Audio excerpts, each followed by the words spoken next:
Hi friends, నేను మీ common man. మన south ఇండియాలోని ప్రధాన నగరాలైన బెంగళూరు, విశాఖపట్నం, చెన్నై, హైదరాబాద్, కొచ్చిన్ ఇవి కాకుండా ఇంకా కొన్ని నగరాలు ఉన్నాయి. ఇవన్నీ మన దేశంలో అభివృద్ధిలో ముందుకు దూసుకెళ్తున్నాయి. పెద్ద పెద్ద రోడ్లు, టౌన్షిప్స్, టెక్నాలజీ పార్కులు, మెట్రో రైళ్లు ఇవన్నీ మన అభివృద్ధికి చిహ్నాలు. చాలామంది ప్రజలు ఎన్నో ఆశలు పెట్టుకొని ఎన్నో గ్రామాల నుండి ఈ నగరాలకు వలస వస్తూ ఉంటారు. ఉపాధి కోసమని కానీ, ఉన్నత విద్య కోసమని కానీ, వైద్యం కోసమని కానీ, లేదన్నా ఏదైనా ఒక వ్యాపారం చేసి అభివృద్ధి అవుదామనే కలలతో ఈ నగరాలకు చాలామంది ప్రజలు వస్తూ ఉంటారు. మన దేశ అభివృద్ధిలో ఈ నగరాలన్నీ ఒకదానితో ఒకటి పోటీ పడుతూ వైద్య రంగం కానీ, ఐటీ రంగం కానీ, రవాణా వ్యవస్థ కానీ, విద్యలో కానీ ఇంకా ఎన్నో రంగాల్లో నిత్యము అభివృద్ధి చెందుతూ ఉన్నవి. అభివృద్ధి అంటే బిల్డింగ్లు, బ్రిడ్జిలే కాదు, కానీ సమాజంలో ప్రతి వ్యక్తికి మంచి జీవితం కలిగించడమే నిజమైన అభివృద్ధి.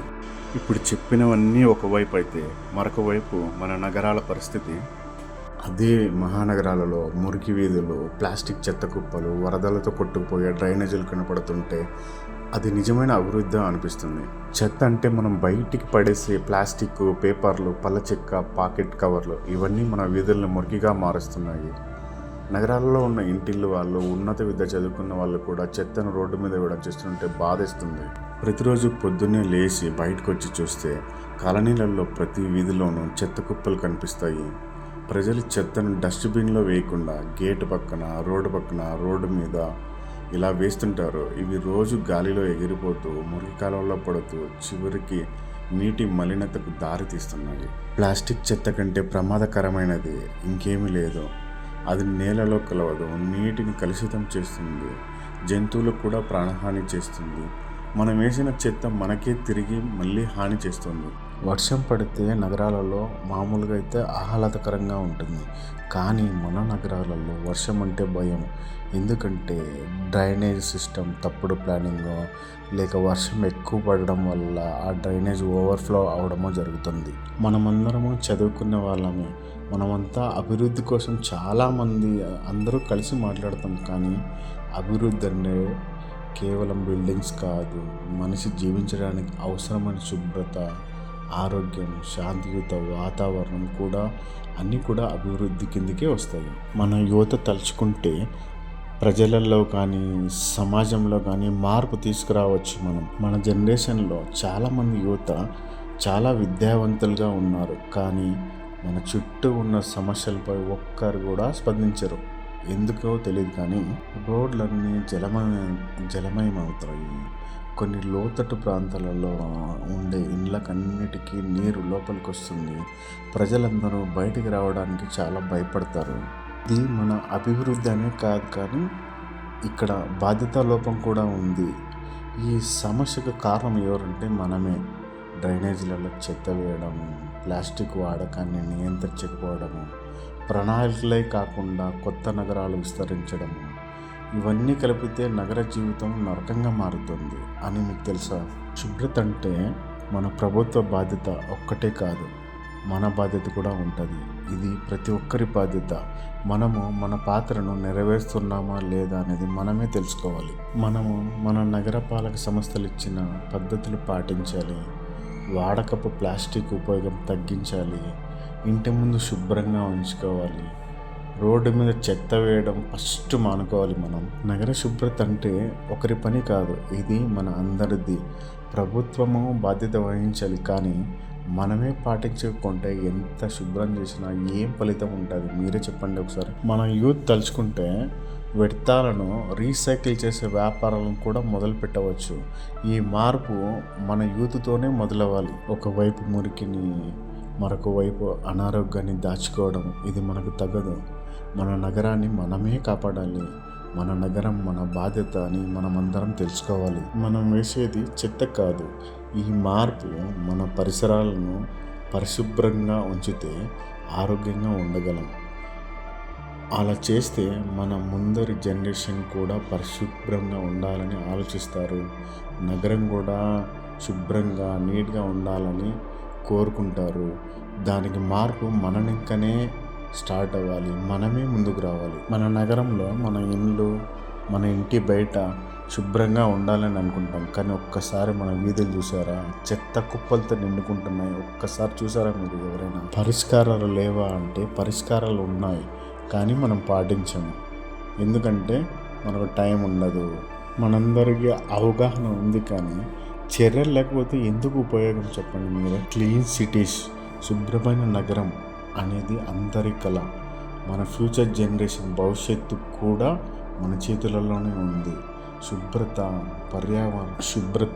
పర్యావరణం, జీవనం ఇవన్నీ మన చేతులలో ఉన్నాయి, కానీ మనం ఎప్పుడూ ఆలోచించం దాని గురించి.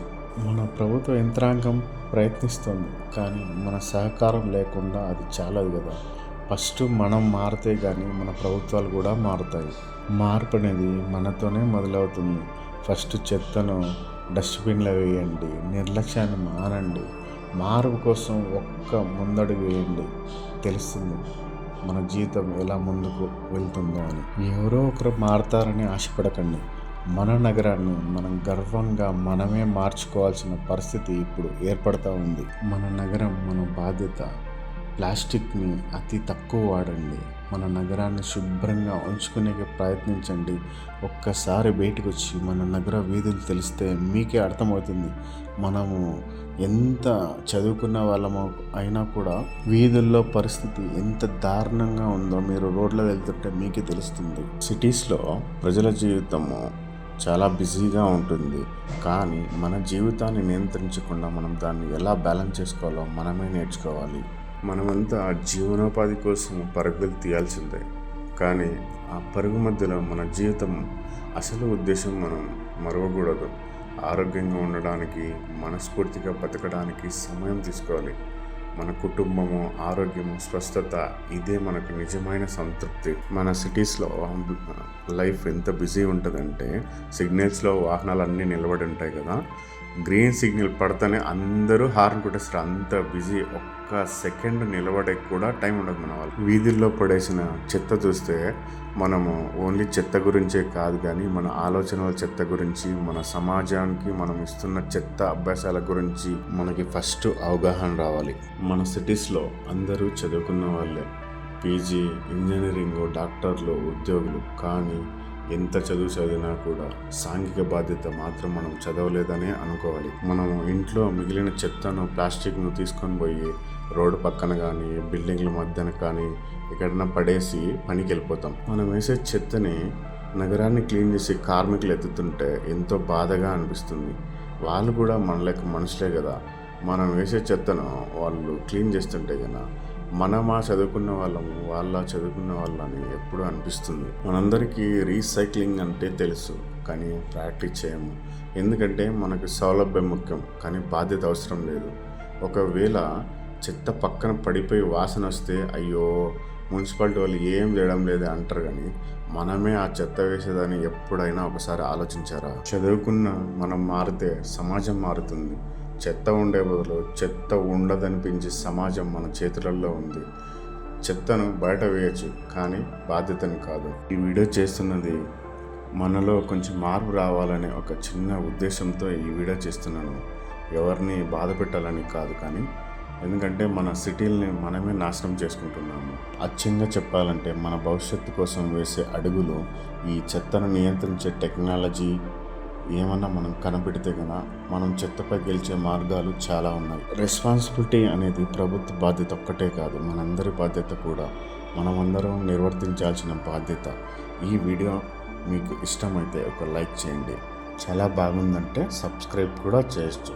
Thanks for watching.